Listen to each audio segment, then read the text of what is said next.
the Orion Constellation, Anu's shepherd and mankind's origins.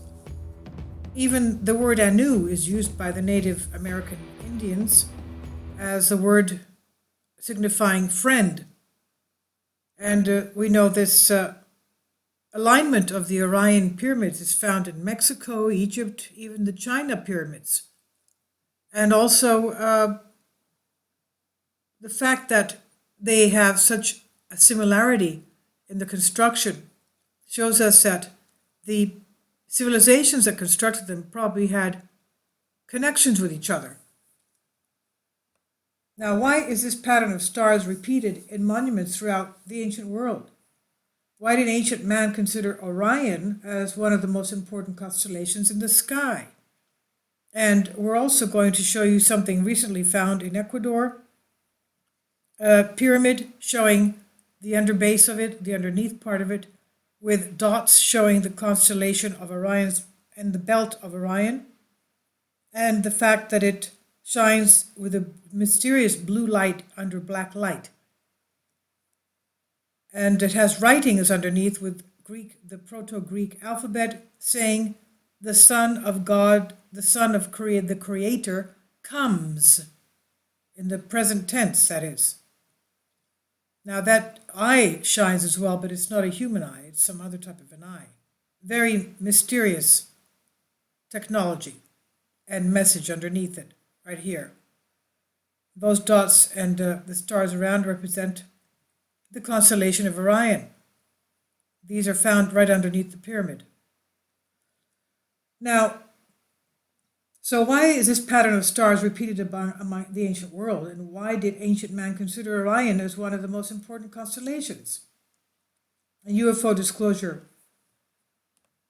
reports Orion has been very important to ancient man in the past, and these long-lost civilizations paid tribute to the gods of Orion by constructing incredible monuments, placing them in specific locations on Earth, mimicking the sky.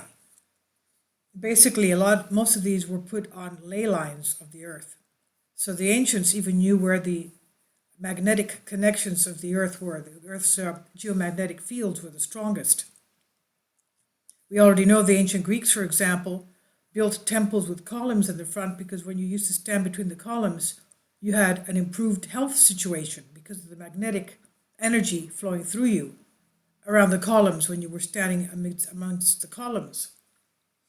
Now, astronomers referred to Orion as M42, but ancient mankind knew about this constellation thousands of years before modern-day astronomy, without telescopes such as Hubble that we have today.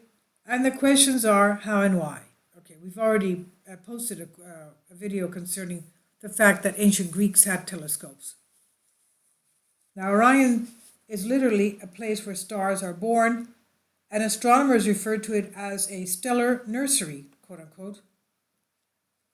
The Orion constellation is one of the most prominent star formations in the night sky and is one of the most famous constellations today, easily identified in the clear night sky.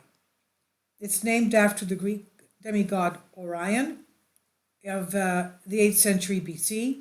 When you connect the stars, they form the head, shoulders, belt, and feet of a man, supposedly. Well, with a lot of imagination, you can figure that out. All right, this is it right here. And those 3 stars in the middle are Orion's belt. And you can see how huge it is compared to Earth's orbit and even Jupiter's orbit. That's how huge that star is. And these are the Giza pyramids and the alignment of those pyramids with Orion's belt. Now, according to Greek mythology, Orion was a giant huntsman who Zeus, the top god of the pantheon of Greek gods, whom Zeus placed among the stars as a constellation of Orion. Ancient sources tell several different stories about Orion. There are 2 major versions of his birth and several versions of his death. The most important recorded episodes are his birth somewhere in Viotia, which is just north of Athens, about an hour's car ride. Viotia. That's where Thebes is. Thebes, the original city of Thebes, not the Thebes in Egypt. The Thebes of Greece were the ones who actually built and established the city of Thebes of Egypt. Anyway, the story goes that Orion had his birth somewhere in Viotia, which is an hour's car ride from Athens, Greece. His visit to the island of Chios, which is near Asia Minor towards Turkey in the Aegean Sea. That's where he met Merope and was blinded by her father. Enopion, the recovery of his sight at Lemnos, which is another area right near Chios, another island. His hunting with Artemis on Crete, the island of Crete, which is the southernmost island of Greece. Crete is just north of Egypt in the Mediterranean Sea. His death by the bow of Artemis, or the string of the giant scorpion, which became Scorpio in the skies, the constellation Scorpio, and his elevation to the heavens. Most ancient sources omit some of these episodes, and several tell only one. These various incidents may originally have been independent, unrelated stories, and it's impossible to tell whether omissions are simply brevity or represent a real disagreement, according to Wikipedia. Egyptian mythology actually suggests that the gods descended from the belt stars of Orion and Sirius, and they believed that from Sirius and Orion came beings in the form of humans. They called them Osiris and Isis, and it was them who actually instigated the human species, the legend goes. Sirius and Orion are perhaps one of the most important constellations in the night sky, not only from the Greeks and Egyptians, but also for other ancient civilizations in Babylonia, South and Central America, and even for Native American tribes in North America. Is it just a coincidence that the placement of some of the most important monuments on Earth appear to be accurately placed to mimic Orion's belt in the sky? By the way, Sirius, if you see one of the videos before this one, was called the dog star. And all these ancient people all across the globe used to call it the dog star. And it's associated with the evil one, by the way. Now, so how could there be similar structures pointing to Orion, built by civilizations located thousands of kilometers apart all across the world, who, according to modern-day scholars, were not connected in any way? Well, obviously they were. Now, is this an incredible cosmic coincidence, or is there another worldly connection to this phenomena? This phenomena that could clearly clarify our very own origins. The Aztecs, Maya, ancient Egyptians, the Chinese, and other ancient civilizations point towards Orion. One of the recent videos I made on the Chinese pyramids, the first emperors of China said that they were the offspring of extraterrestrials who landed in China and built their pyramids. So the first emperors of China were the offspring of these superhumans, let's put it that way, who built the pyramids of China, again aligned to Orion's pyramid, as we can see. Okay, and the first emperors of China were the offspring of these superhumans with people of the area. Now, in Egypt, pyramid texts discovered that were carved into the walls of pyramids dating back to 2400 BC speak of Egyptian pharaohs Unas, who ruled for 30 years, and finally making his final voyage to the star system Orion. According to some historians, it has been identified as the biblical star Mazzaroth, and the Dogon tribe in the Sahara Desert have held this star among their most precious locations in the sky. But is it in ancient Egypt where we find a vast history about this binary system? What the naked eye perceives as a single star is actually a binary star system consisting of a white main sequence star of spectrate type A1V, termed Sirius A, and a faint white dwarf companion of spectral type DA2, called Sirius B. The distance separating Sirius A from its companion varies about 8.2 and 31.5 AU. 1 AU is 92 million miles. It's the distance between Earth and the Sun. Now, in ancient Egyptian mythology, Hathor was closely connected and identified to Sirius, but then again, so was Isis. The descending passage pointed to the pole star Alpha Draconis, about 2170 to 2144 BC. This was the North Star at that point in time. No other star has aligned with the passage since then. The southern shaft in the king's chamber pointed to the star Al-Nitak, that's Zeta Orionis, in the constellation Orion, which was about 2450 BC. And as we mentioned before, the Orion constellation was associated with the Egyptian god Osiris. No other star aligned with this shaft during the time in history. The apex of the pyramid corresponds to the geographical pole, while the perimeter of the pyramid corresponds to the equator, both in proper scale. Each flat face of the pyramid was designed to repeat one curved quarter of the northern hemisphere, a spherical quadrant of 90 degrees. The construction of the Teotihuacan was attributed to the Quinametzin giants, Quinametzin Nahuatl, a race of giants who, legend says, populated the world during the previous era and whose survivors were hidden in those days. And by the way, we know that the Atlanteans were also giants, and they also lived in the Arctic, the Hyperborea area, and we know that Thoth the Atlantean, who wrote the Emerald Tablets, said that he built the Giza pyramids. Now, going back to this, the Quinametzin were created, that is the race of giants, or what we would call Nephilim or Anunnaki. They were created during the era of the son of rain, and its ruler was Tlaloc.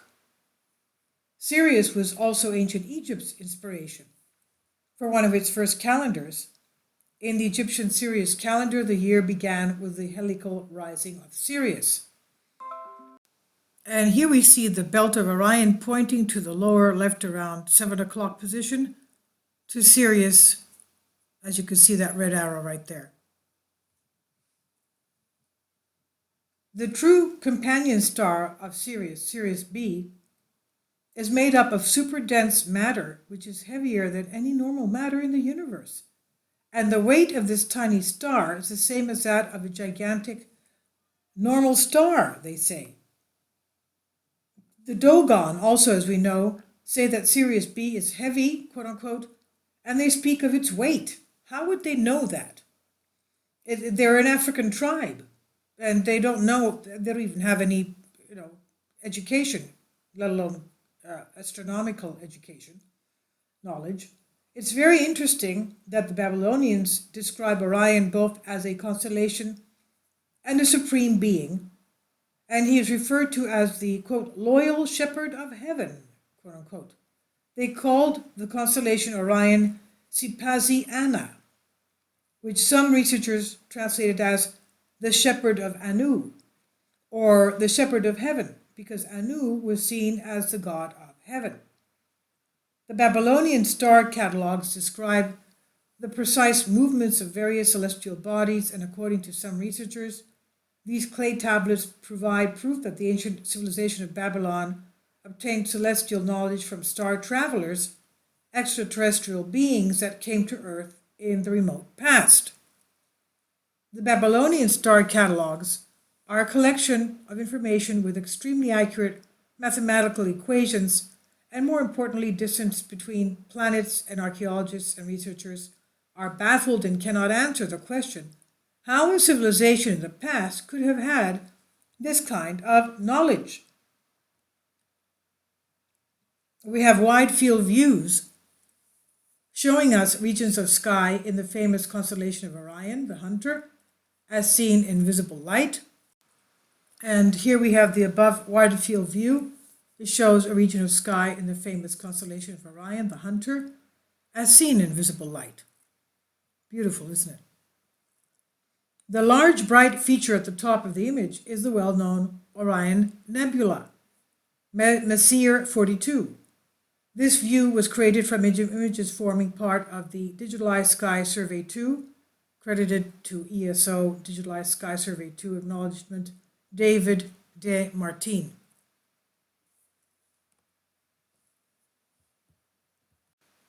So we'll go into more information concerning the Atlanteans and the Anunnaki, and as we know from the Emerald Tablets, and you'll find a video playlist on the Emerald Tablets written by Thoth the Atlantean, who escaped Atlantis' destruction, as did many Atlanteans, and they set up cities in various parts of the world, and that can explain why we have all these similar looking alignments in the ancient pyramids.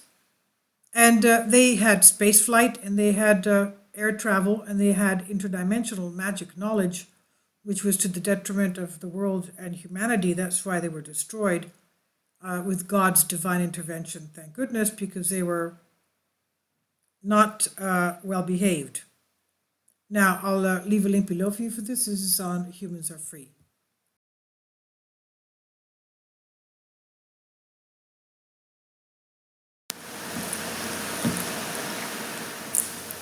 If you'd like to join me on my Patreon account, you will hear content not covered by mainstream media. These riveting stories will be based on my research, and I will state my opinions and give my personal insight on diverse and controversial subjects and world events not covered by mainstream media, and not supported by YouTube guidelines. So whatever I have on my Patreon, most of those will not be on my YouTube channel. Please consider becoming a member today. More of the most significant and important videos will be on my Patreon channel. Your support helps me to continue my research and keeps this YouTube channel alive. And we depend on your support, your generous charity, because we help economically challenged families here in Athens, Greece, in Kapota, and we also help the young generation with university tuition and the community around our church. Thank you.